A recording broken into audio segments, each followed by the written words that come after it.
Avec un taux de croissance de 9,8% en 2012, la Côte d'Ivoire représente un tiers du PIB et 2/3 des exportations de la zone UEMOA.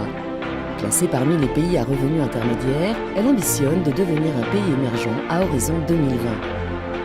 Sa capitale, Abidjan, considérée comme le carrefour culturel ouest-africain, connaît une croissance soutenue caractérisée par une industrialisation importante et une urbanisation galopante. Plus de 6 millions d'habitants y résident.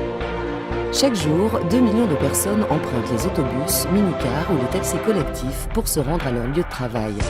La particularité d'Abidjan est que la population réside majoritairement au nord, à l'est et à l'ouest de la ville, tandis que les zones d'activité se situent plus au centre et au sud. L'infrastructure de transport public est insuffisante pour faire face à ces flux. Cela engendre un engorgement des grands axes avec de nombreux embouteillages qui freinent le développement économique de la ville, engendre des problèmes de sécurité et provoque de fortes nuisances environnementales. Il faut dire qu'à Abidjan, le problème du transport, c'est un parcours du combattant. Il est d'autant plus difficile que les quartiers dortoirs sont assez éloignés du centre des affaires. Moi, je mets 2 heures pour arriver au plateau ici. Il y a tout le temps des embouteillages, des attentes qui sont interminables. On est souvent en retard au service. On arrive en retard et on rentre aussi tard à la maison. Et souvent même on est obligé de marcher des kilomètres et des kilomètres.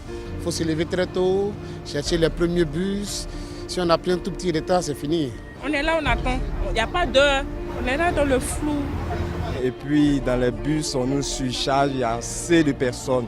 On est serré dedans, il y a les odeurs, tout ça là. On n'en peut plus quoi. Aristide Guiraud, la mine renfrognée, est en attente d'un bus sur ce quai du campus depuis plus de 4 heures. Étudiant en année de licence à l'université Félix Houphouët-Boigny d'Abidjan, il doit se rendre dans la commune de Port-Boué, son lieu d'habitation. Depuis 9h du matin, je suis là, j'attends le bus 3 pour rentrer chez moi à Port-Boué. Il est pratiquement 13h moins, il n'y a pas encore de bus. Tous les jours c'est comme ça, pas de bus.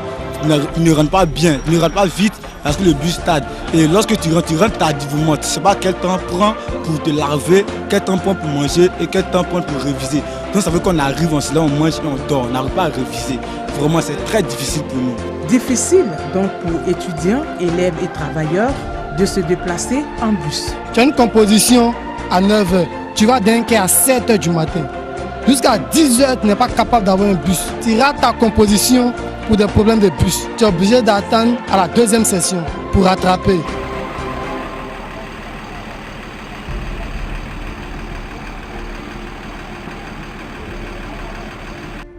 Ce minicar appelé communément Gbaka marque un arrêt en pleine chaussée pour descendre les passagers. La scène est fréquente à cet endroit du rond-point Liberté dans la commune d'Adjami. Et cela n'est pas du goût des usagers. On est monté à Cocody, il nous a dit comme ça, on descend devant ce lieu. Arrivé là, il nous a garé ici. Donc ça ne m'a pas plu. Maintenant c'est pas comme ça. Voilà, tu as pris ton argent, tu vas pas pris ton argent et puis tu nous laisses dans un endroit où nous on refuse de descendre. Des étapes sur la ligne. Rien n'est contrôlé, rien n'est fait. C'est le gouvernement qui impose la loi. Tu prends ici, tu descends 2 plateaux, tu payes 500. Tu as payé encore 250 par personne, ça fait 750.